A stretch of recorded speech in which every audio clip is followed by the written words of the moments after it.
Hoje é terça-feira, a gente está aqui juntos e misturados com o nosso Alto Astral, que está começando para desenvolver um tema muito dolorido. Uau, o Alto Astral fala de coisas que doem? Fala, porque são necessárias, são importantes. E como a grande proposta do programa é falar sobre assuntos pertinentes ao nosso dia a dia, em dezembro a gente tem que falar sobre luto. Não dá para passar ainda mais esse ano sem falar sobre luto. E é impressionante como parece que isso, assim, eu falo, tá puxado, né? Porque ontem eu soube da triste notícia de falecimento de um cinegrafista muito querido, André Abreu. Trabalhou comigo também, fiz vários freelas com ele. Acho que ele trabalhou com quase todos nós, né? Ele passou assim, que batalhava com um câncer. Aí a gente tem a notícia da atriz também, que foi embora. Aí a gente tem a notícia no final de semana do Dr. Newton, que também faleceu, lutando também com Covid. E aí começa, né? E aí a gente para fazer o nosso balanço pessoal. Uau, né? Como tá puxado para todo mundo. E aí, o que essa palavrinha luto significa? Mas não apenas o luto evidenciado pela iminência da morte, mas o luto para quem também perdeu emprego. E quantas milhares de pessoas viveram isso, né? Tiveram que fazer a opção de fechar a sua empresa, de deixar a sua cidade muitas vezes para tentar um outro momento, uma outra cidade, por conta de toda essa circunstância que nós estamos vivendo aí, ainda pandêmica, né? Então, é uma palavra triste, dolorosa, mas muito importante, ainda mais quando a gente começa a pensar em festa, né? Final de ano, Natal, e aí como ressignificar tudo isso em meio a esse momento, onde Natal tem sinônimo de família, e aí aquela pessoa não vai estar lá, enfim, são tantas questões, né, envolvidas nessa palavrinha. Então, por isso a gente falou, não, a gente precisa tratar desse tema em dezembro, ele é importante, é necessário para a gente aliviar aí esse conceito, tentar ajudar todos vocês, né, e quando eu falo todos vocês, eu me incluo também passei por muitos lutos esse ano, muitos lutos doloridos, então acho que é para todos nós mesmo esse tema. No nosso Momento Alto Astral, a gente vai bater um papo com o Alexandre Galo Galvão, o Alex, ele que vai fazer um convite para todos vocês participarem de um tributo do U2, um tributo sinfônico do U2, muito interessante, que vocês vão amar, tenho certeza. Tem o nosso quadro Parada Pet com o Daniel Sampaio, que é médico veterinário, ele vai falar sobre as doenças comuns agora em pets no verão, e também mitos e verdades com a Ana Carolina Porte. E eu adorei o tema que ela propôs hoje, que é aquela história da aguinha com limão em jejum. Será que realmente emagrece? Então a gente vai saber se isso é um mito ou se isso é uma verdade. O nosso telefone está à sua disposição, que é o 16 997065262. Esse QR Code te leva para o Facebook, onde você comenta e compartilha, então fique bem à vontade. Eu já vou caminhar aqui para recepcionar a minha convidada presencial, adoro que ela está aqui, a Gabriela de Oliveira Halipian, que é psicóloga no Hospital das Clínicas de Ribeirão Preto e também psicóloga clínica, especializada em luto, para nos ajudar realmente com o tema de hoje. Gabi, eu estava com saudade. Bem-vinda ao Alto Astral, viu? Obrigada, Paty. Para mim é sempre um presente estar aqui falando de um tema que é extremamente importante. Como você mesmo disse, é um tema que remete à tristeza, mas para mim também remete à transformação, a ressignificações. E por isso que para mim é tão especial falar, né, sobre luto e sobre tudo que a gente pode transformar a partir desse processo. Por que você quis se especializar nisso? Eu sempre quis fazer essa pergunta. Vou fazer lá no ar, ao vivo agora. Ótimo. Na realidade, as pessoas até acham muito estranho, Paty. Quando eu falo que eu sou especializada em luto, as pessoas falam luto? Ludo, né? Associam a ludoterapia, né? E eu falo, não, é luto mesmo. Eu acho que o luto, para mim, sempre esteve muito presente na minha vida. Eu sempre fui uma pessoa muito sensível em buscar os significados. Então, quando eu era criança, eu deitava, olhava para o céu, imaginava o que tinha para além, né, daquele infinito. E durante a minha faculdade, no início da minha faculdade, eu tive um familiar, meu avô, ele adoeceu com câncer. E esse processo de adoecimento e morte, que isso aconteceu também durante a minha faculdade, foi me despertando para esse olhar de que era algo que precisava ser cuidado, que precisava ter um olhar ainda mais de afinco, de cuidado, de atenção. Então, acho que a minha experiência pessoal me levou muito para próximo do tema do luto, mas a minha curiosidade também de me aproximar diante dessas pessoas que vão vivenciando, né, essa perspectiva.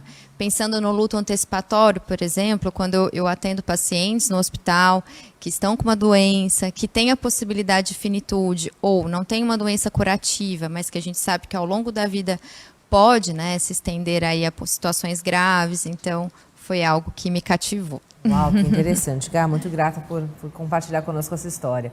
E para contribuir muito com esse tema também, nós vamos ter a presença da Aline Rosado, que é empresária, que sofreu 2 lutos muito impactantes nos últimos anos, e o padre Joserley, que é capelão hospitalar da Diocese de Ribeirão Preto, que também sempre colabora muito com a gente nesse tema, né, para ajudar. E aí, quando a gente pensa no luto, o que caracteriza esse luto, né? Como que a gente pode falar assim, realmente isso é um luto, eu estou de luto, o que é isso? O luto, né, Paty, nada mais é que quando a gente perde algo ou alguém que tem um significado na nossa vida e a gente passa por um processo de entender a ausência daquilo na nossa vida. Né? Então, pensando, vamos trazer à tona, como você mesmo falou no início do programa, as perdas, né? Então, a gente está falando dos atores, recentemente a Marília Mendonça, que foi, né, uma explosão de identificações. E, naturalmente, a gente se identifica em viagens, em situações de doença, como o Covid trouxe para nós, né, numa maneira ainda mais evidente. Então, nada mais é a proximidade de viver uma vida sem aquilo presente. E como que é, né? Todos nós nos enlutamos. O luto, ele faz parte, é um processo da vida. A diferença é de que maneira que eu vou vivenciar esse luto ao longo da minha trajetória, né? Então, pensando na pandemia do Covid, onde pessoas não puderam fazer velórios, enterros, isso é um complicador muito importante num processo de luto complicado que essa pessoa possa vir a desenvolver. Mas o luto, ele é um estado saudável da nossa vida. Né? Ele, inclusive, é esperado. Eu costumo dizer que quando eu falo de luto, eu falo da vida. Porque luto e vida, a gente caminha juntos. A gente está renascendo o tempo todo. A gente está se transformando o tempo todo. Né? Então, se eu te trazer uma pergunta, Paty, você é a mesma Paty de 10 anos atrás? Imagina. Nem do ano passado. Exato. Quer dizer, nem acho que nem de ontem. Não, muito interessante né? Isso. Então, eu acho que a gente vem nessa perspectiva, claro, lidando com as perdas ao longo das nossas vidas, e o luto nada mais é do que uma reação a uma condição, a uma situação de quando a gente perde algo que é muito significativo. E a gente pode dizer que falar de luto é um tabu? As pessoas não falam sobre isso porque, por vários motivos, muitas vezes também na crença de que vai atrair aquilo para si, muitas vezes porque elas não conseguem, muitas vezes porque elas não têm ferramentas, muitas vezes porque realmente é um assunto que dói. Por que a gente torna isso tanto um tabu ao longo da vida? O tabu vem justamente com o medo de me aproximar. Por exemplo, as pessoas que têm câncer, aquela doença, né? Não me refiro à doença do câncer, na ideia de que aquilo vai me contaminar. Muito pelo contrário, eu acho que quando a gente olha na perspectiva de encarar o que a gente está vivendo, porque fugir a gente não consegue. Essa é uma eterna ilusão, Paty. Então, entender e acreditar que não falar sobre morte, eu vou estar fugindo, é uma grande falácia.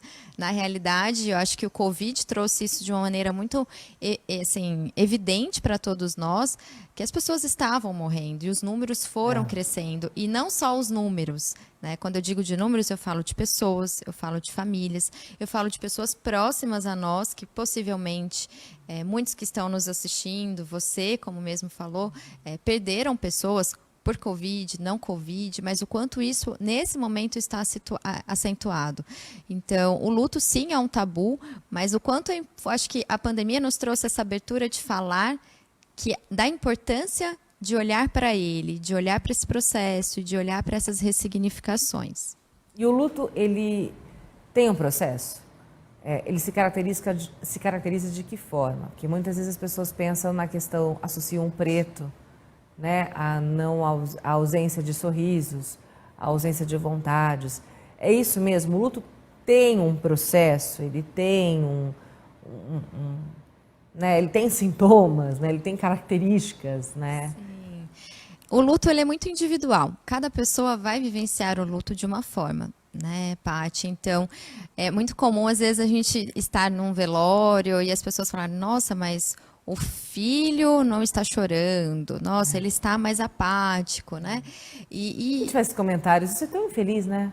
A gente faz mesmo, né? Ai, fulano estava rindo no velório, né? Exato. Fulano estava acabada, fulano saiu do caixão. O que a gente faz essas coisas, né? E eu acho que a gente faz justamente porque a gente aprende que existe uma A gente reação. é mórbido, a gente é esquisito. Né? Concordo também, Pra que Paty. fazer isso? A gente faz mesmo, horrível. A gente faz. E o quanto, olha só, a importância de trazer para reflexão esses assuntos e esses momentos da gente conversar sobre do que falar ou do que não falar e do julgamento, do cuidado com o julgamento, porque cada um vivencia essa experiência de uma forma. Então, Isso é verdade. existem pessoas que vão ficar muito, sim, entristecidas. A tristeza faz parte, né, das reações ao luto. A tristeza, o Mas cadê desânimo. rola uma competição de quem ficou mais acabado, Exato. né? Horrível isso. A desesperança. É. Mas, por outro lado, a tendência é, a partir de que eu vou vivenciando esse luto, por que eu chamo de processo? O luto ele não tem um começo, meio e fim. A gente não está afim de elaborar ele. Esse não é o nosso objetivo.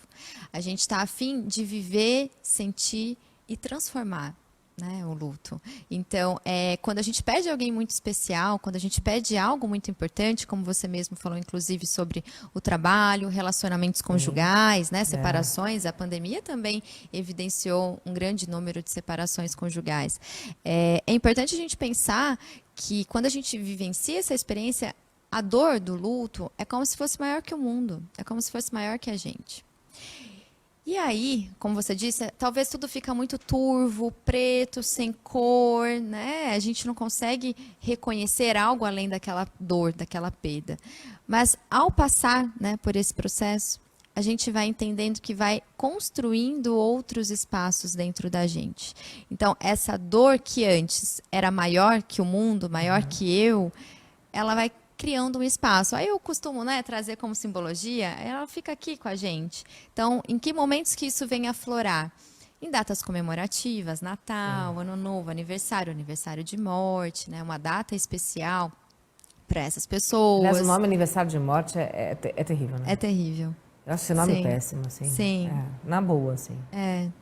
Né? Mas é Aniversário de algo que as morte. pessoas, inclusive, algumas pessoas fazem alguns rituais nesses né? dias, né, Paty? Então tem pessoas que levam O ritual, flores ele no túmulo, ressignifica, ele é um companheiro também, né? Para você ressignificar. Importantíssimo. Importantíssimo. Agora, tem muitas pessoas que usam o luto, não quero que elas dizem o que usam, mas assim, tem muitas pessoas que usam, que fazem desse momento do luto, algo realmente para se colocar no centro.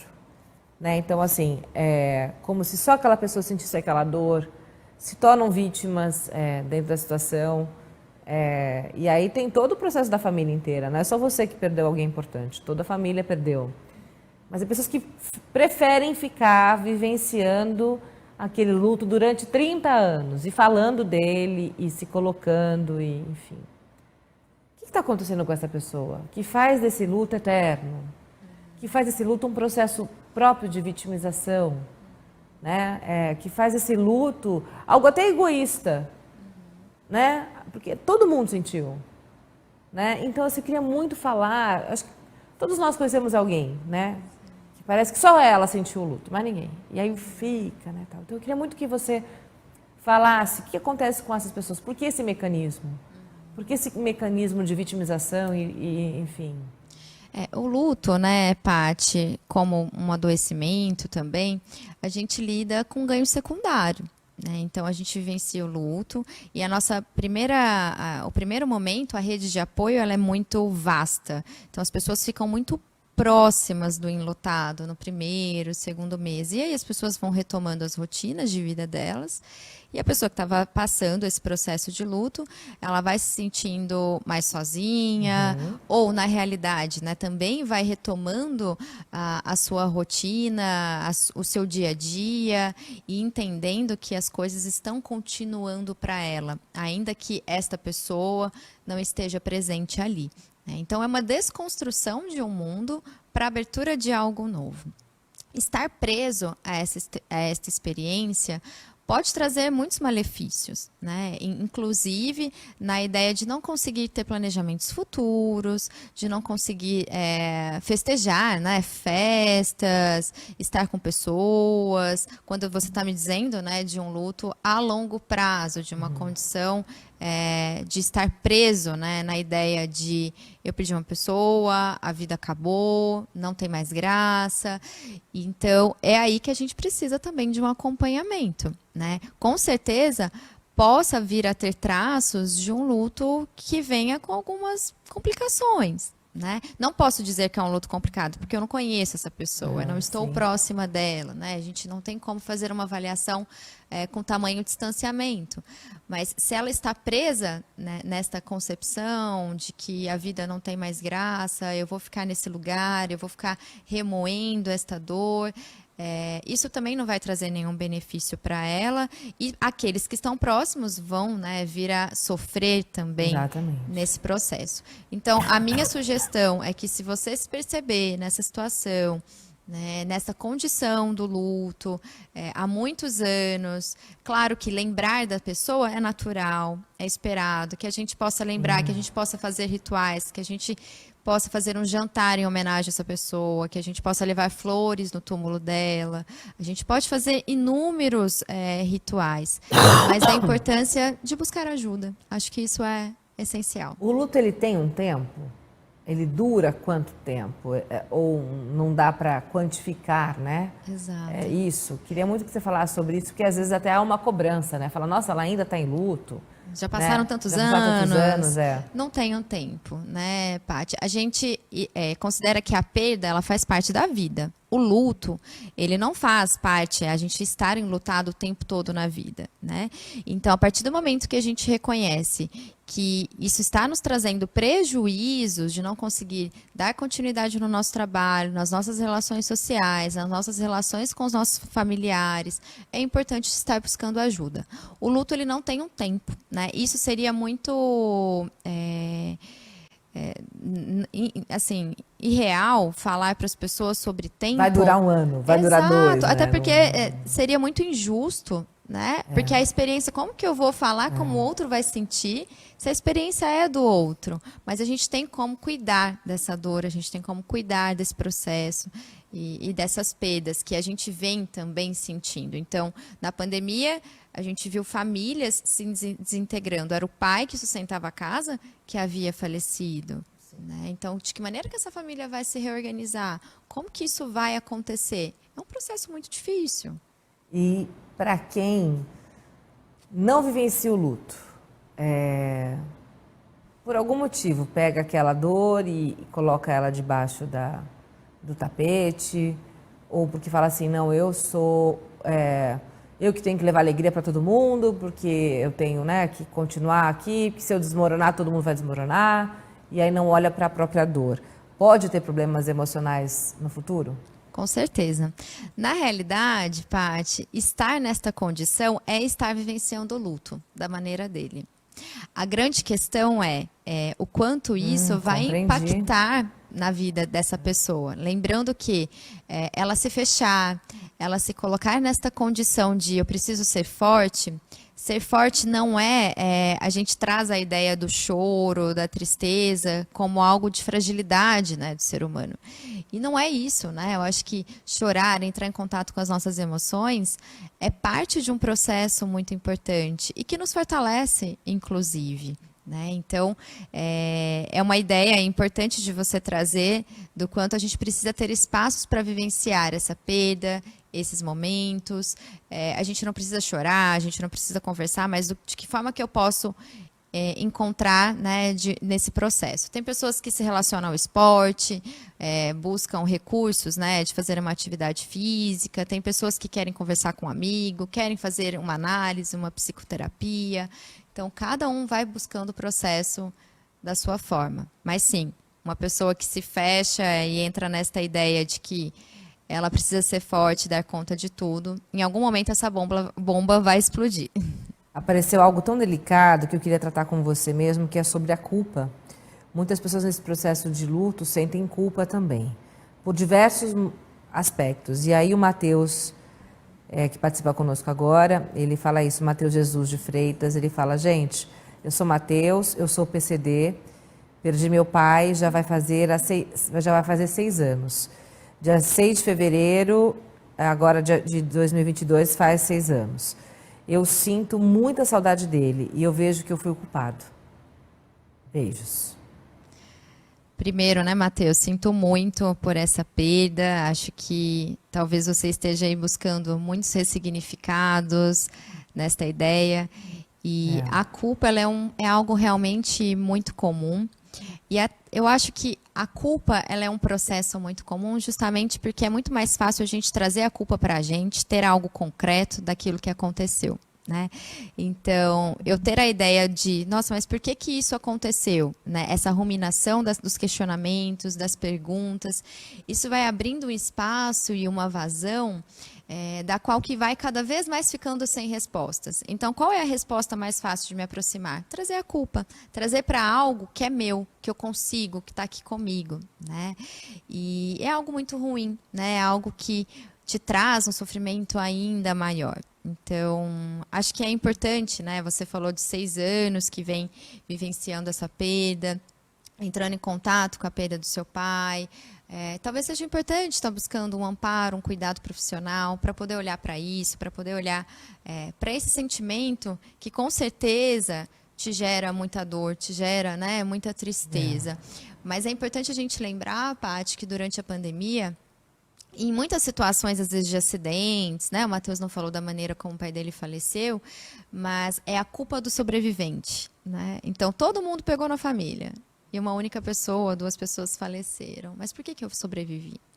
Por que que eu não fui? Eu preferia ir.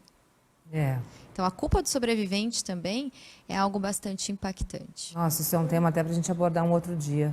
Essa história da culpa do sobrevivente, né? Acho que vira até uma pauta para a gente entender um pouco mais. Seja qual for isso, acho que vale a pena. Agora, Gá, porque cada pessoa realmente encara de um jeito, mas no seguinte sentido, é a afinidade, ou o amor, ou a ligação com aquela pessoa que morreu que vai determinar isso? Ou realmente é a personalidade, a formação, os valores de cada um que sente, né? O que determina o meu luto, o seu luto, o luto da Ju? Se a gente tem, de repente, a mesma pessoa ligada, entendeu? Por que cada um de nós vamos reagir de uma maneira diferente? No luto, a gente está falando de vínculos afetivos, né, Paty? Então, o meu vínculo afetivo com o meu pai é diferente do seu vínculo afetivo que você possa construir com o meu pai. Ele não é o seu pai, e vice-versa, né? Então, naturalmente, a relação que eu tenho com aquilo ou com aquela pessoa que eu perdi vai sim ser importantíssima nesse processo do luto. Né? Então, entender que a maneira como eu vou desenvolver e a proximidade com esta pessoa, a relação afetiva, o vínculo que eu tenho com aquilo que eu perdi é extremamente importante e impactante da forma como eu vou vivenciá-lo e como eu vou desenvolvê-lo ao longo desse processo. Isso sim, faz todo sentido que você trouxe. Interessantíssimo. Bom, vamos chamar essa queridaça para somar aqui nesse bate-papo. Tem tanta prosa ainda para a gente tratar com a Gabi, mas eu tenho certeza que ela também nos ajuda muito agora. Querida Aline Rosado, que bom te receber aqui. Já sinta o meu carinho, meu abraço para você. Aline, que é empresária, uma querida e está aqui conosco nessa manhã. Bom dia, Aline.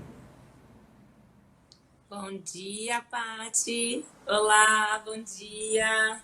Bom demais ter você aqui conosco, viu? Muito grata por fazer parte, por ter topado. Eu sei que é um assunto muito, muito delicado, mas que a gente precisa falar ainda mais no final do ano, né, Aline? Para você pesa o final do ano tá chegando, Natal? Você conseguiu já ressignificar? Conta um pouquinho pra gente como é que tá isso, até para as pessoas que estão nos ouvindo agora. Também pra gente ajudar todo mundo de modo geral, sabe, Li? Que vai viver um Natal aí com... Naquela mesa está faltando ele, ela, enfim. É uma data realmente mais complicada, né? Como a Gá estava falando, são datas mais difíceis e é uma data que é muito próxima das minhas perdas, né? O meu pai mesmo faltam 2 dias para fazer o aniversário de morte, né? E então você acaba tendo uma lembrança triste e você precisa realmente ressignificar, porque existem outras pessoas que você precisa estar ali presente, né? Tem filhos, tem marido, tem mãe, tem as pessoas que ficaram aqui, que precisam da gente. Mas com certeza é uma data muito dolorida. O ano passado já foi muito difícil, até por toda a questão da pandemia também, a gente não poder encontrar a nossa família.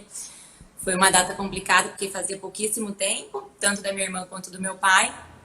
E esse ano espero que a gente consiga ter um Natal um pouco mais feliz, assim como todas as famílias, não foi só a gente que passou por isso, né? Também consigam ressignificar aí esse momento, que afinal é o nascimento de Jesus, né? A gente precisa ter esse entendimento e tentar ficar melhor. Como é que você passa? Você faz algum ritual diferente para conseguir, de repente, descompressar e chegar na data, né, no dia 24, 25 bem? Tem algum processo interno que você desenvolveu para conseguir ficar bem, né, no dia 24, no dia 25 e no Ano Novo? Olha, Paty, eu tive essa experiência o ano passado, né? Foi a primeira vez na minha família, a gente não tinha perdido ninguém há 35 anos. Então, eu tenho 35 anos, eu nunca tinha perdido ninguém na minha vida. E foi uma avalanche, né? Eu perdi minha irmã e meu pai em 39 dias. Eram pessoas muito próximas a mim. Principalmente minha irmã, que eu convivia todos os dias. Então, foi um período muito difícil e eu acho que eu não conseguia assimilar esse momento de Natal, de Ano Novo, porque eu tava passando também pelo nascimento da minha filha, né? Então foi aquele turbilhão de coisas, eu aprendendo a ser mãe, a Maria Lívia com 2 meses, eu tendo essas perdas todas, eu fiquei muito perdida, pra te falar a verdade. Não tive muita reação, eu não sei se eu senti o significado do Natal e do Ano Novo. Eu agradeci muito a Deus, né, por estar ali, por estar viva, por tanta gente perdendo pessoas, inclusive nós, mas eu estava ali com saúde, tinha minha família, mas eu não consegui sentir esse clima do Natal. Vamos ver agora como vai ser, né, quase um ano depois. Acredito que seja diferente, pelo menos estou trabalhando para isso. E você grávida novamente, né, Li? Então é algo ainda mais assim, né, que vem né, uma necessidade de ressignificar mesmo, né, tudo isso, até para, né, pensando na importância da gestação, na sua filha que está aí já do seu lado, enfim, tudo isso, né? Exatamente. E é até engraçado, né? Porque quando eu descobri que eu estava grávida, talvez a Gá vai poder explicar um pouquinho sobre isso. Eu liguei muito a relação da vida com a morte, porque parecia, como a minha filha nasceu e minha irmã faleceu depois de 10 dias, eu liguei uma coisa a outra, tipo, Deus me deu, mas ele tirou. Eu fico um pouco emocionada quando eu falo disso. Então, quando eu fiquei grávida, eu falei, meu Deus, o que vai acontecer agora, né? Vai dar tudo certo? Então, assim, eu não sei se outras pessoas passam por isso. Na minha família, nós fomos 2. Minha prima também engravidou e a minha madrinha, que é a mãe dela, faleceu também. Depois de... A filhinha dela estava com 6 meses. Foi tudo muito próximo, né, Paty? Foi minha irmã, meu pai e minha madrinha. Então, eu fiquei muito com essa relação. Então, eu confesso pra você que a gravidez, pra mim, eu também tô tendo que trabalhar, porque eu ainda tô com medo dessa relação, sabe? Eu falo, eu tô com crédito, porque eu perdi meu pai também, né? Mas não sei o que Deus tem preparado pra mim, né? Nenhum de nós sabemos. A gente só sabe que a gente tem que continuar, né? É difícil as perdas, mas a gente tem que seguir, até porque eu penso que eles gostariam de ver a gente bem, né? Então, é isso. Aline, que forte isso, mas é real. E esse sentimento eu super te entendo, eu também tenho isso. Gá, vamos tentar tocando, enfim. Vamos lá, né? Que assunto sensível, importante. Que bom te ouvir, Aline, que bom, né? Eu acho que a gente entrar em contato com esse momento. Eu também me emociono, a gente tem a ideia do psicólogo, né? Fortão, fazendo né? a egípcia, vamos falar assim. Boa. E não, me emociona que, né, eu acho que a gente tem experiências que nos aproximam e também se tratando do ser humano, né? Também sou um ser humano. E, Aline, primeiro, né, sinto muito, acho que você trouxe múltiplas perdas, né? A gente está falando de um ano de múltiplas perdas para muitas famílias, então sinto muito mesmo por tudo que você foi nos retratando. Eu e a Paty fomos nos olhando aqui, então primeiro foi a perda do pai. Passei na frente, desculpa. Imagina. A perda do pai, a perda da irmã, a madrinha, o nascimento da sua filha, que ainda que seja uma vida, é um momento de muita transformação, então é uma vida conjugal de 2 para 3, então existe um renascimento aí, né, na ideia conjugal e familiar. Então a gente está falando de muitas mudanças, de uma avalanche de mudanças e associadas a um espaço de perda, mas e será que eu posso viver a perda? Eu tenho uma filha para cuidar, tenho uma família. Então vem primeiro esse primeiro momento de muitos questionamentos, mas também de muitas cobranças. As pessoas sempre nos direcionam, né? Você tem que fazer isso, você tem que fazer aquilo, eu acho que... Então, o primeiro passo numa construção de significados no luto é a gente abrir espaço para aquilo que é bom e importante para a gente, né? Entendendo qual que é o nosso processo. Vão ter momentos que eu vou querer estar ao lado de pessoas, vão ter momentos que eu vou querer estar sozinha, vão ter momentos que eu vou querer compartilhar algo, mostrar fotos dessa pessoa que é tão especial para mim. E você trouxe também algo que é muito importante, Aline, que é sobre a busca de significados. Então, quando você fala sobre o nascimento de Jesus, quando você fala, então, minha irmã, que era uma grande amiga, que foi embora, mas que agora me trouxe, né? Trouxe minha filha, trouxe agora um outro bebê que você está gestando. Então, a gente vai construindo e buscando significados para essas perdas e para a gente ir dando conta, né? E entendendo, né? Eu acho que você trouxe a questão da religiosidade, ela é algo muito presente no processo do luto e muito importante, mas isso não significa que alguém também que não acredite em nada está errado, né? É exatamente isso que eu estou trazendo. Os significados, a maneira como a gente vai entrelaçar esse processo, ele é muito único, né? E com Como certeza... desassociar nascimento e perda? Que é algo que, infelizmente, acabou sendo ligado, né? Em toda a experiência que a Aline trouxe, assim. Como entender que uma coisa não está ligada à outra, por mais que pareça estar, entendeu? Porque realmente...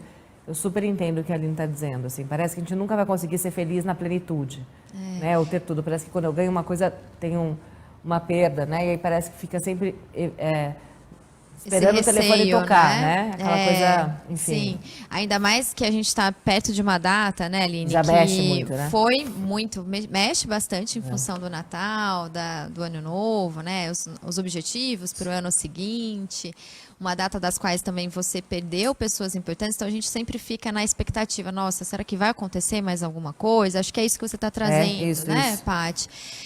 Mas eu acho que o importante é a gente olhar para essa perda numa ideia, por exemplo, a Aline falou, o ano passado eu não consegui entender e me aproximar do significado do Natal. E isso naturalmente, nem precisava, viu, Aline? Tá tudo bem você não ter se conectado com os significados do Natal. Porque para você o único significado naquele momento era vivenciar aquelas perdas que estavam tão devastadoras. E, Paty, eu vejo morte e vida caminhando juntas. Quando a gente começa a naturalizar esse processo de que eu posso perder, vai nascer, eu posso perder de novo, é difícil, extremamente dolorido, mas é algo que faz parte da nossa condição de vida, é a nossa única certeza. A gente só não tem a certeza e a gente jamais quer perder tantas pessoas importantes e especiais na nossa vida em um espaço muito curto de tempo, né? Pelo que a Aline trouxe, foram situações repentinas. Então, isso nos gera um caos muito grande, né? E que ela pôde encontrar significados na religiosidade, na rede de apoio, nas pessoas que estavam juntas. Então, poder experienciar a maternidade como um processo de ressignificação, poder experienciar o luto, a perda, a gente fugir do luto, da perda, da morte, da dor, isso a gente não vai conseguir. Fato. E Aline, você fala sobre isso numa boa, ou depende do dia, depende do modo, tem dias que você fala, cara, hoje não dá para eu falar, não, hoje eu quero falar, você tem alguma amiga que você conversa mais sobre isso, você já criou, né, essa até identidade, né, sobre o falar do seu luto? Paty, assim, eu vejo que muitas pessoas têm dificuldade em tocar nesse assunto comigo. Quando eu encontro, às vezes faz muito tempo, né, até por causa da pandemia, você vê que a pessoa quer falar, mas ela não fala com medo de te machucar. E a minha mãe sente a mesma coisa, a gente conversa muito sobre isso. Mas às vezes é necessário, a gente precisa colocar para fora, a gente precisa falar, a gente precisa contar, precisa compartilhar, porque aquilo ali são memórias, são lembranças. Como vocês estavam falando antes, a gente não quer esquecer aquela pessoa que foi tão especial pra gente. Então, vai mudando um pouquinho a forma de você falar. A dor, ela vai arrumando realmente um lugarzinho. Mas eu acredito que nunca vai passar, né? Não sei se é porque é recente, faz um ano, mas eu não tenho problema em falar sobre isso, porque eu até estava vendo o vídeo que você havia me mandado pelo WhatsApp. É um assunto necessário, né? E hoje mais do que nunca, porque dificilmente você vai encontrar uma família que não perdeu ninguém. Que bom que não perdeu, né? Mas muito difícil você encontrar, falar, nossa, eu passei por essa pandemia e graças a Deus eu não perdi ninguém, pelo menos alguém próximo, às vezes você perdeu um amigo, né? E a gente não sabe como aquela pessoa tá, se ela precisa colocar aquilo pra fora, porque junto com o luto vem o medo de que possa acontecer novamente, vem o medo de uma doença como que foi a Covid, né? Que veio aí e ninguém sabia. Vocês até comentaram sobre a culpa da sobrevivência. Tem a culpa também, que eu me culpei, minha irmã foi Covid, né? Todos nós pegamos aqui em casa. E é um assunto que eu não falo muito, porque eu acho eu não sei, eu acho uma coisa tão indelicada quando você tá falando de luto, e ao menos que você não toque no assunto, você não seja muito amigo da pessoa, você fica perguntando, mas do que foi, sabe? Eu aprendi isso, a não fazer isso, porque talvez eu também fazia. E era uma coisa que eu ouvia muito, aquilo pra mim, falava, gente, mas essa pessoa nem me conhece, tá perguntando. Mas assim, eu não tenho problema em falar o que aconteceu. Só que tem aquela culpa também. Quem será que passou? Será que fui eu? Será que foi? E eu percebi que ao meu redor, minha mãe também teve essa culpa, o marido da minha irmã, então a gente ficou aquele tempo assim, o que a gente fez de errado? Pra onde a gente não podia ter ido? Minha irmã estava numa situação mais delicada, porque ela tinha passado por um transplante, então ela estava muito vulnerável. Onde a gente não podia ter ido, a gente tinha que ter ficado ali com ela. Então, são várias culpas, né? Por que eu fiquei? Depois veio tudo isso, né? E realmente, então é muita coisa na nossa cabeça e eu não sei, eu me sinto à vontade para falar, gosto de falar e sempre também estou aberta para quando alguém quer falar, para ouvir, porque eu aprendi isso também. Eu não sabia qual que era a dor do luto, né? Que nem eu falei, 35 anos, nunca tinha perdido ninguém. E hoje eu sei o quanto que isso é profundo, quanto é difícil, cada um vai ter uma dor, assim como se eu te beliscasse, vai ter uma dor, eu vou ter outra. Mas é delicado, né? Então a gente precisa ser ouvido e falar também quando necessário.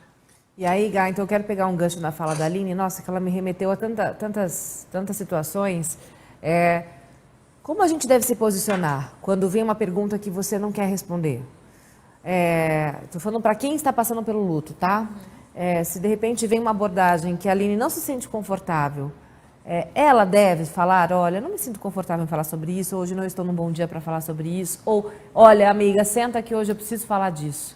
Hoje eu estou sentindo uma saudade imensa, eu quero. E mesmo ao falar isso em família, com a mãe dela, né? Como falar com a mãe dela sobre essa dor? Porque eu não sei se você tem isso, Aline, mas muitas vezes eu quero falar dessa dor com os meus pais, mas não falo, para poupar, né? Como é que e ela comigo. Né? E vice-versa. É muito assim, porque minha mãe não era mais casada com meu pai, né? E há muitos anos. No dia que meu pai faleceu, que eu liguei pra ela, eu gritava no telefone, eu falava, mãe, não é possível. E minha mãe, ela é muito centrada, ela é muito forte, ela falava, filha, se você está passando, é possível. E ela veio correndo pra cá, né? Aquele dia eu achei que ia me dar um troço. Então, às vezes eu vejo que ela acha que eu sofro mais do que ela, apesar dela ter perdido um filho. Para mim, a dor do filho, eu acho que ela é muito grande. A gente espera perder os nossos pais. É engraçado isso, né? Mas a gente espera, porque parece que é uma lei natural, embora não tenha essa lei, né? Mas eu vejo que ela tem muito dedo para falar comigo. Às vezes eu vejo que ela quer falar sobre a minha irmã, quer conversar, quer desabafar, e ela não consegue. E eu, às vezes, também não, por não querer machucá-la, não querer tocar naquela ferida. Mas, ao mesmo tempo, eu falo, gente, é tão necessário falar, a gente precisa colocar pra fora. Mas parece que é um assunto que ele é difícil de falar, sabe? Ele é dolorido. E aí eu quero muito ouvir a Gá, porque eu vejo também, muitas vezes fala assim, Mas para mim, você é filha única? Eu falo, não sou, minha irmã faleceu. Ai, desculpa. Tem que pedir desculpa, né? Tá tudo bem, né? Tá Sim. tudo bem. Ai, desculpa, né? Não, desculpa não, tá tudo bem, né? Acho que a disponibilidade do que a gente vai falar, do que a gente vai ouvir, é muito pessoal, como você mesmo falou, né, Paty? Como a Aline mesmo falou, ela não tem problema nenhum em falar sobre isso, mas com quem falar. Mas Esse é é o importante primeiro ela ponto. se posicionar também, ela Sim, tentar criar força para falar, olha... extremamente né? importante, até porque é não passar em cima da dor e do seu momento. A gente não precisa ser permissivo. Penso em você, por exemplo, né, Paty, que é uma pessoa pública. Às vezes as pessoas se colocam como se fossem íntimas de você, simples pelo fato de te ver, de se relacionar. Mas impor esses limites, principalmente quando a gente está tratando de uma dor emocional, é extremamente importante. Então, se alguém chega para você, te direcionando várias perguntas e que você não está se sentindo confortável, é importante que você sinalize. E a gente pode ser muito gentil em falar sobre isso, né? Olha, hoje eu não estou muito bem, não gostaria de falar sobre isso. Mas Hoje eu é um sinto que dia... no começo, como a Aline está vivendo, é mais difícil a gente se posicionar. Sim. Eu consigo me posicionar hoje porque né, esse processo aconteceu comigo faz 30 anos, né? E eu sinto ali, realmente essa dor não passa. A gente ressignifica. Mas hoje eu me posiciono. Mas quando era no começo, nem tinha ferramenta para isso. É muito difícil. Primeiro que a gente não tem ferramenta, porque talvez a gente nunca tenha vivido, é uma primeira experiência. Então, eu estou construindo esta ferramenta e a maneira de vivenciar essa perda. E segundo, Paty, porque nesta ideia do tabu, da gente não falar sobre ele, a gente vai se enclausurando ainda mais. Eu sempre trago um exemplo. Imagina, vamos lá, Aline, você, Paty, todos que estão nos ouvindo, e se imaginem numa sala sem porta, sem janela. Como que você se sentiria, Paty? Claustrofobia, né? Total. Sem ar, né? Uma coisa desconfortável. Agora eu vou dar um exemplo para você. Se a gente está com portas, janelas, ventilação, abertura, o que você... Delícia. Livre, liberdade, ir e vir, né? Exato. Possibilidades e tal. Ar entrando, ar saindo, né? Então eu vou fazer esse paralelo com a nossa cabecinha, né? Com os nossos pensamentos. Quando a gente fala, a gente está dando abertura, a gente está trazendo oxigênio, né? Vamos pensar assim para o nosso pensamento. Então a gente está ventilando os nossos pensamentos, e as nossas ideias e as nossas sensações. É verdade. Quando eu me fecho, isso vai só, né, trazendo dor, sofrimento, angústia. Eu não estou dizendo que a pessoa está em momentos quietos, num silêncio, porque isso também é um significado extremamente importante. Mas falar, quando, né, a Aline falou do não ter problemas de falar, e falar cura. Falar traz essa perspectiva de dar vazão, de ventilar, de trazer significados, de me ouvir. Né? Qual que é a importância da gente falar? É a gente se ouvir, a gente se olhar, a gente se conectar. Então, primeiro a importância de impor esses limites para quem vier nos perguntar, para quem eu quero falar sobre essa dor. Então, eu não vou querer talvez falar com uma pessoa que me encontra no meio da rua, que me conhece, mas eu vou falar com minha mãe, eu vou falar com o meu irmão, eu vou falar com um amigo, eu vou falar com o meu terapeuta, com o meu psicólogo. Então, a gente vai encontrando lugares, e isso é extremamente importante, seguros. O que a gente percebe muitas vezes é as pessoas inundando redes sociais com pensamentos, com sofrimento, e muitas vezes não recebendo um apoio que ela deseja, que é importante. que ela Então, precisa, busque um lugar seguro, né, para trazer, para falar. Tá falando, sim. Lia amada, eu agradeço demais por você ter topado falar desse assunto aqui conosco. Te desejo do fundo do coração, assim, muita força e ressignificado nesse momento, viu? Estamos juntas aí nessa vibração total. Um beijo imenso no seu coração. Beijo, obrigada, Paty, obrigada, Gá. Gratidão, viu? Gratidão mesmo, de verdade. Muito doido. Gente, de volta, Marília Halepian. Bom dia, queridas. Marília, muito grata pelo seu carinho. Adoro você aqui, quando o Gá está aqui também. A Nilvia Stavari, bom dia. Ana Maria, ótimo programa. O Matheus Jesus, eu gostei muito do depoimento da Aline, eu também me emocionei. Eu amo vocês, um grande abraço. Ô, Matheus, muito grata aí pelo carinho de você. E eu quero muito ler uma mensagem linda que eu recebi ontem da Nathalie Pilan, que a gente sente muita saudade. ela falou sobre o programa de ontem, né? Que a gente falou sobre renascer, né, Ju? E ela disse aqui que foi um programa realmente delicioso, que era tudo que ela precisava ouvir. Ai, gratidão sua. A Mareci também dizendo aqui, bom dia, amando o tema. Gente, estamos falando de luto, tema difícil, né? Não tem como não se emocionar nesse programa, todo mundo me conhece bem, já sabe que eu fico bem emotiva aqui, sou muito emotiva, me tornei mais ainda depois da chegada da minha filha. E falar sobre luto para mim também não é fácil, é um desafio como apresentadora, confesso para vocês.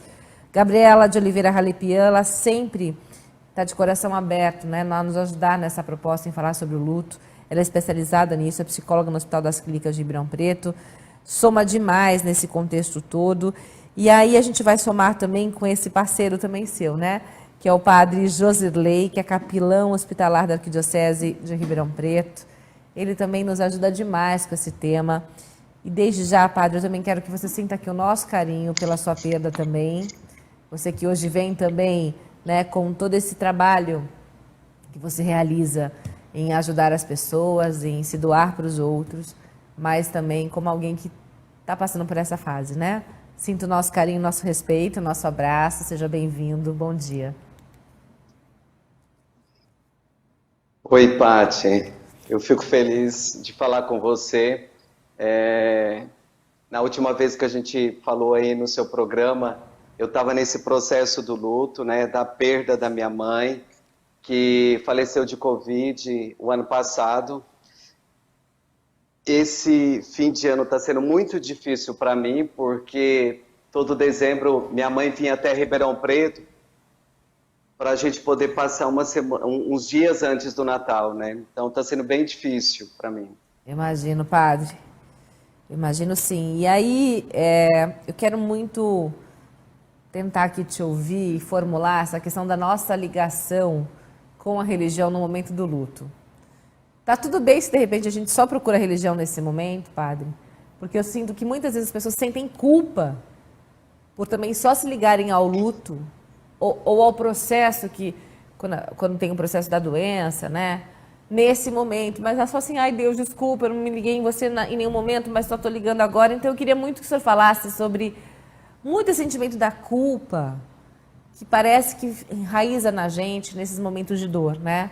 Se a pessoa vai embora, a gente sente culpa, se a gente só se liga à religião, nessa hora a gente sente culpa. Então eu queria muito te ouvir sobre esse sentimento que muitas vezes fica e perdura, e aí eu nem consigo acessar a fé, a religião, por causa da culpa que eu sinto.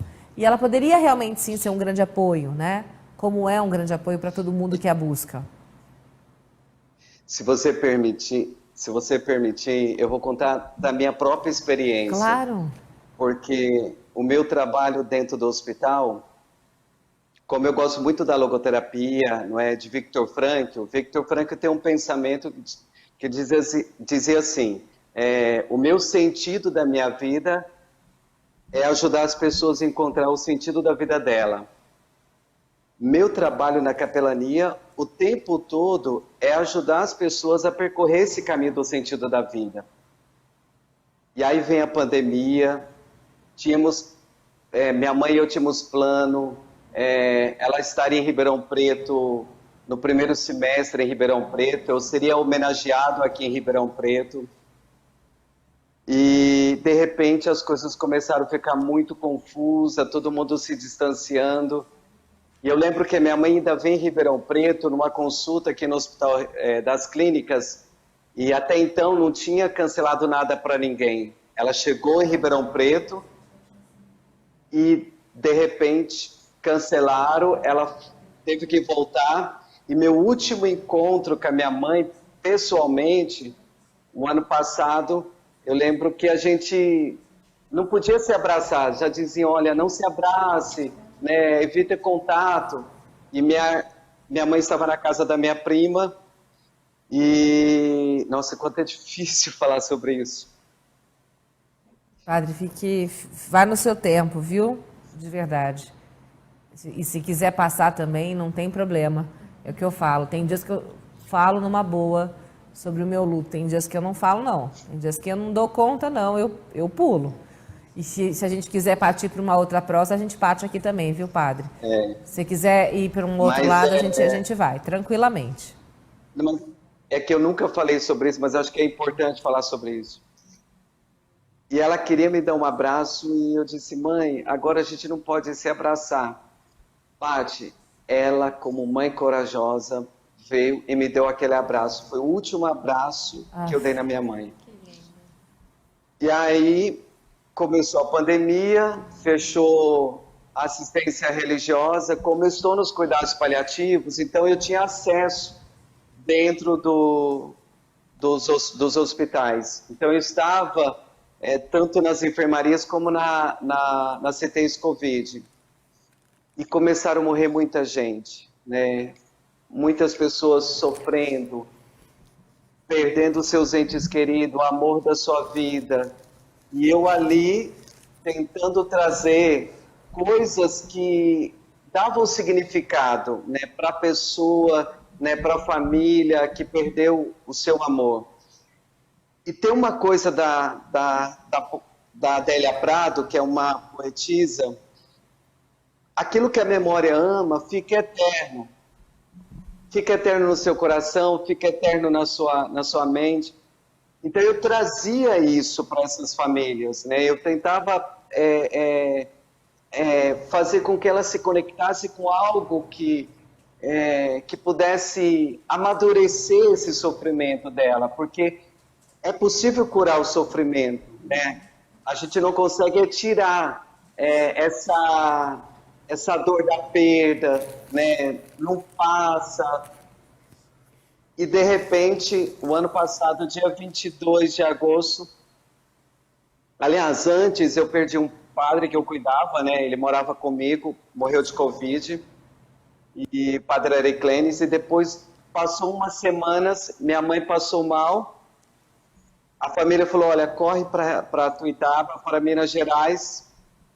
Eu saí dia 20, a viagem se tornou muito longa porque eu estava com muito medo da minha mãe testar positivo para Covid por conta da doença que ela tinha. E não chegava em Tuiutaba, não chegava em Minas Gerais. Parece que tudo fica absurdamente enorme. Quando eu cheguei, não deixaram eu visitá-la na enfermaria. Eu já estava consciente de que ela ia para CTI. E, de repente, eu fui no outro dia já eles permitiriam que eu fosse ver minha mãe. Combinaram comigo 11 horas. Eu cortei o cabelo, Paty, do jeitinho que a minha mãe gosta, porque ela gostava de fazer carinho na minha cabeça. Falei, eu quero que a minha mãe me veja do jeito que ela gosta. 11 horas, eu lembro do médico dizer assim para mim, que você é da divina? Eu falei, filho, a sua mãe morreu 6 horas da manhã. Não. Eu estava sozinho. Paty, mas veio de uma forma, sabe, aquela avalanche que... Uma coisa é cuidar da dor do outro, outra coisa é a sua dor, né? A dor do outro é do outro, a minha dor. Eu fiquei muito chateado com Deus. Falei, poxa vida, eu estou no hospital, eu cuido das pessoas, eu estou ao seu serviço e de repente eu me vejo sem me despedir da minha mãe, sem poder vê-la, sem poder... E pior ainda, eu não tive os ritos funerais, né? Então eu não vi minha mãe no caixão, eu não sei se ela estava no caixão. Aconteceu o enterro, eu ainda tive que esperar o horário porque a funerária estava no almoço. E no outro dia eu voltei no cemitério.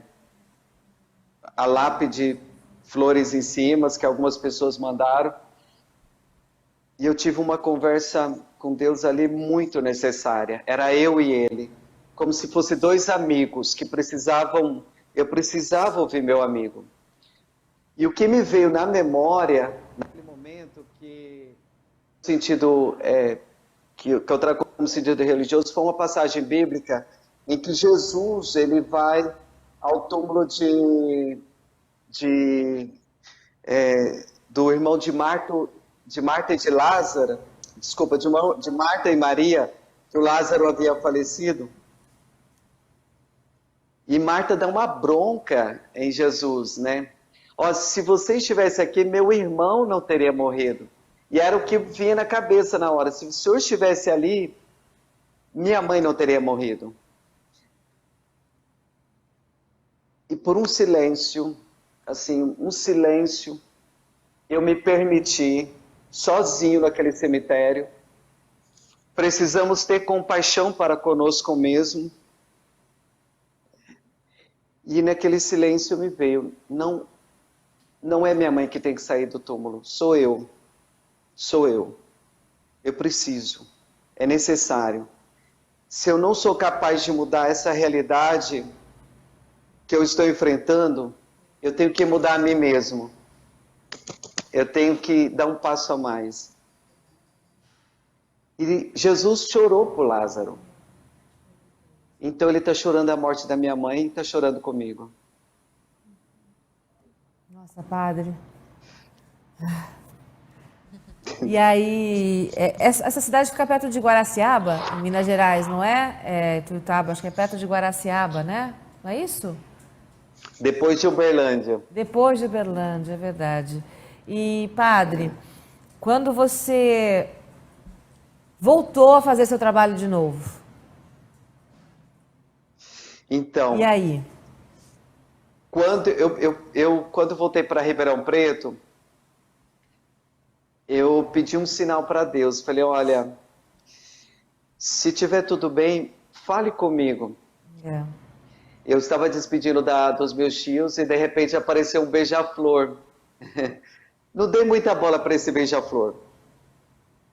Quando eu cheguei em casa, na casa presbiteral, tinha um beija-flor parado na porta da casa. Eu já fiquei meio incomodado. Sim. Falei, poxa vida. Quando meu primo veio buscar para resolver as coisas no banco da minha mãe, eu falei para minha prima, eu falei, olha, apareceram 2 beija-flor, eu estou achando que Deus está dizendo que está tudo bem. Minha prima falou assim, olha para a sacada que tem um beija-flor sentado. Não. Então, Sim. eu estava entendendo que Deus estava se comunicando comigo. Eu pedi um mês de luto. Dia 22 de agosto, eu precisava ficar sozinho. O arcebispo me chamou para morar com ele. Tinha alguns padres aqui na casa. Eu não queria ficar sozinho. Mas, assim, também não queria falar sobre o assunto. Então, eu evitava o máximo. Às vezes, eu ficava mais tempo no quarto. Os momentos que eu ficava chorando, um padre passava. Inclusive, um padre falou assim, a gente não sabe o que falar. Falei, padre, não se preocupe com o que falar, só esteja junto comigo, eu só preciso que tenha alguém comigo, né? Quando eu resolvi voltar, no dia 22 de setembro, eu pedi para a equipe, para o serviço social, não me dar nenhum caso de Covid, nem família, nem paciente de Covid. Só que naquele momento, no Hospital Ribeirânia, a assistente social não me conhecia. Paty, ela não me conhecia. Quando abriu a tela, porque a gente estava fazendo pela videoconferência, eu vi uma mulher chorando, desesperada. Ela tinha se recuperado do Covid, já tinha fechado a traqueostomia, e ela dizia assim para mim, o senhor não sabe o que é perder uma mãe. Ai. O senhor não sabe, minha mãe morreu de Covid e o senhor não sabe o que é perder uma mãe. Eu fiquei em silêncio. Por dentro eu queria fuzilar a assistente social, Sim. né? Mas por outro lado, poxa vida, aqui tem uma providência de Deus, eu preciso entender isso. Eu preciso dar significado e sentido a isso. Falei, fale o que você está sentindo. E ela foi falando de estar no hospital, a mãe faleceu de Covid, dela não poder enterrar. E eu fiquei ouvindo. E eu falei, olha, eu imagino o quanto deve estar sendo difícil para você perder alguém que você ama. E ela foi acalmando, a gente foi falando de quem era a mãe dela, das coisas as boas lembranças que ela tinha da mãe dela. Então ela foi trazendo tudo isso, né? Os últimos momentos. Quando ela estava mais calma, ela disse assim para mim: você já perdeu sua mãe? Falei: eu perdi. Já que você perguntou, eu perdi. Perdi há um mês atrás e ela faleceu de Covid. Ela ficou em silêncio. Ela disse: então você sabe o que eu tô sentindo? Falei: não sei. Eu não posso imaginar o tamanho da sua dor, porque eu não sei o que é perder a sua mãe. Eu sei o que é perder a minha mãe. Mas a gente pode crescer junto. A gente pode amadurecer junto. A gente pode percorrer esse caminho junto. Você não precisa sofrer sozinha. Nossa, padre. Uau. Gá, isso que o padre nos trouxe, além de ser uma grande lição de vida, né, da gente parar e refletir sobre tudo. Me recompor. Gente, como é difícil. Mexem com as emoções, né, Paty? Acho que Ela o fala, por padre, estou aqui, emocionada com vocês também, claro, né? O padre é um querido, o padre Jô, que trabalha comigo no hospital, né? A gente tem um trabalho muito próximo no cuidado. E acho que ele traz esses ressignificados, esses significados no processo de luto dele. E que, no processo de luto, cuidando de outras pessoas também enlutadas, passando por um sofrimento muito intenso. Então, ele falou de uma pessoa que estava se recuperando, mas quantas chamadas de vídeo, né, padre? Que antes de intubações, situações também de muito sofrimento que a gente presenciou juntos. Então, a gente está falando de um momento de muita identidade. E por que que a gente se emociona tanto, né, Paty? Porque a gente se identifica, todos nós aqui tivemos proximidade com alguma perda, seja de um familiar, seja de uma pessoa próxima, seja de um conhecido que nos, né, sensibilizou. Acho que de tudo que o padre falou inicialmente, né, validar o que essa pessoa está vivendo do luto, né? Então, quando ele diz para essa pessoa que ele fez a chamada de vídeo, que estava se recuperando, que tinha recebido a notícia da morte da mãe ainda hospitalizada, né? E ele fala: olha, eu não sei o que é sua dor, né? Eu sei o que é perder minha mãe. Nossa, isso é fortíssimo. E você está vivendo a perda da sua mãe. Então, quando a gente fala desse processo individual do luto, a gente está falando dessa validação. Ele está validando a dor dela. Ele está validando um processo que é dela, que a gente pode se aproximar. Mas saber de fato como é, ninguém sabe. Né? Então, eu já havia mandado uma mensagem para o padre quando eu soube da mãe dele, mas aqui reitero, né, o quanto eu sinto muito, mas do quanto o seu trabalho é de muitos significados na vida das pessoas, né? E que bonito tudo que você vem desenvolvendo e construindo e também reconhecendo os seus limites, porque quando você diz que em alguns momentos você não queria falar sobre isso, tá tudo bem. A gente precisa se respeitar, a gente precisa olhar para esse nosso momento, para essa nossa condição, do que pode, do que não pode, do que é possível, do que não é possível. E padre, como é que fica esse final de ano, né? Em meio a tudo isso, em meio também a uma possível também comoção coletiva que a gente passa, né? Perda de tantos artistas, né? Que a gente, o Paulo Gustavo, Marília Mendonça, que tocam a gente também de diversas formas, também trabalham na questão do lúdico, com as nossas próprias perdas, né? Em ver, de repente, o seu sentimento e sentir também isso, ver o sentimento da Aline, de todos que estão ao nosso redor, né? Quando a gente recebe uma notícia e parece que, assim, esse ano foi a todo tempo, toda hora, né? Tinha alguém, assim. E como é que é viver com esse sentimento e fechando esse ano, né? Esse ano de 2021 e, ao mesmo tempo, repleto de esperança também, né? Para 2022, para que a gente possa ter um ano.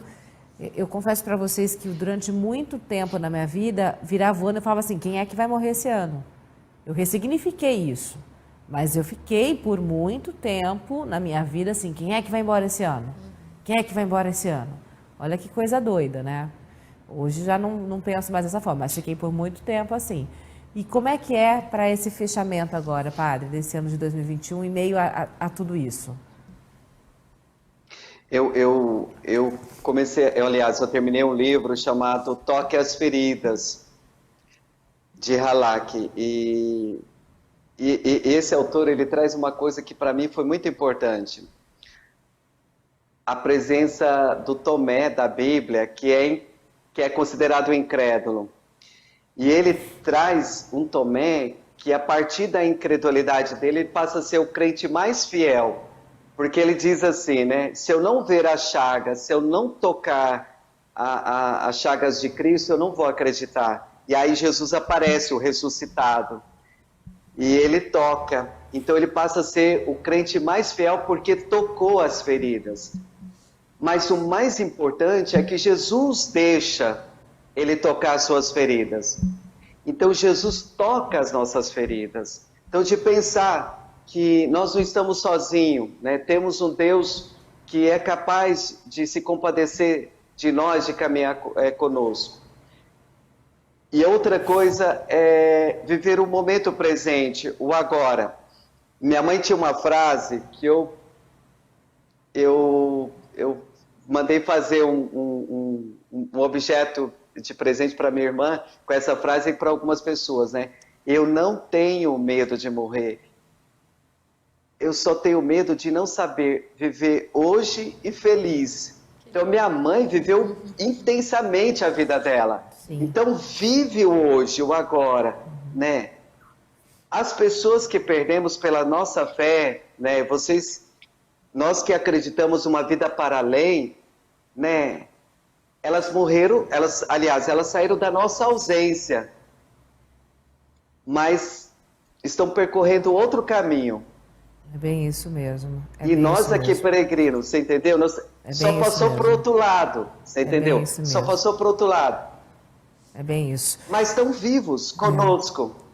Gente, olha, eu confesso que eu queria ficar muito mais, eu até extrapolei o tempo já aqui, inevitável, para um tema tão importante que mexe tanto com a gente, e que eu tenho certeza que a gente conseguiu aqui conversar com inúmeras pessoas também que estão nesse processo. Padre, adoro você aqui, e que a gente se veja mais, tá? Sinta meu carinho, um ótimo final de ano, viu? Beijo carinhoso. Um beijo para você, um beijo para as duas, viu? Eu sou muito fã das duas. Um Feliz Natal, né? Deixa Jesus nascer no coração de vocês, que possa causar uma transformação de vida, né? E da gente intensificar essa relação com Ele. Ele caminha conosco. Sem dúvida. Gratidão, viu, Padre? Mesmo sinto o nosso carinho sempre. Gá, como sempre, muito marcante a sua presença aqui. Muito grata por nos ajudar a elaborar esse tema tão delicado, tão difícil e tão importante, viu? Eu que agradeço, Paty, é um prazer estar sempre aqui com vocês e de falar, né, de um assunto que nos remete tanto à perda, mas também à vida, a todo esse processo e que a gente possa se abraçar, que a gente possa se abraçar com as nossas dores, com esses novos significados. Que assim seja. Obrigada. Vamos para um breve intervalo, daqui a pouquinho a gente volta ao vivo.